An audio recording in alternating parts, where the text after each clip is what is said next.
İlk kıblemiz, üç dinin kutsal şehri Kudüs'ten hem üzüntümüzü hem öfkemizi artıran haberler alıyoruz.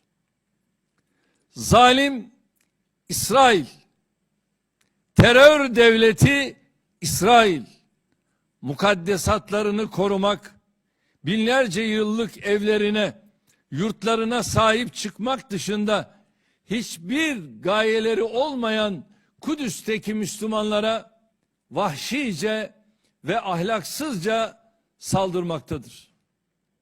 Mukaddes şehir Kudüs'ün onurunu, şerefini, izzetini, haysiyetini korumak her bir Müslümanın boynunun borcudur.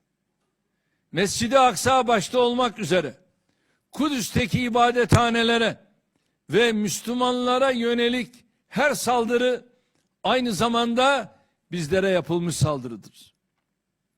Kudüs'teki saldırının muhatabı oradaki kardeşlerimizle birlikte Mekke'de Kabe'yi tavaf eden, Medine'de Peygamberin aleyhissalatu vesselam huzurunda bulunan her Müslümandır.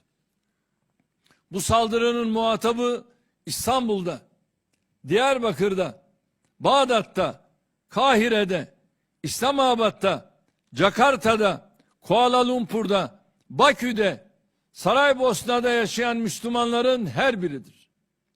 Daha da önemlisi, üç dinin kutsallarını barındıran Kudüs'ü vicdansız, ahlaksız, hukuksuz, saygısız saldırılarıyla kirleten, zalimlere karşı çıkmak, insanım diyen her bireyin vazifesidir. İsrail devletinin saldırılarına sessiz kalarak veya kayda değer tavır ortaya koymayarak dolaylı şekilde destek veren herkes orada yaşanan zulme ortaktır. Buradan İslam ülkeleri başta olmak üzere tüm dünyayı İsrail'in Mescid-i Aksa'ya, Kudüs'e ve Filistinlilerin evlerine yönelik saldırılarına karşı etkili şekilde harekete geçmeye davet ediyorum. Tüm halkı Müslüman olan ülkelere sesleniyorum.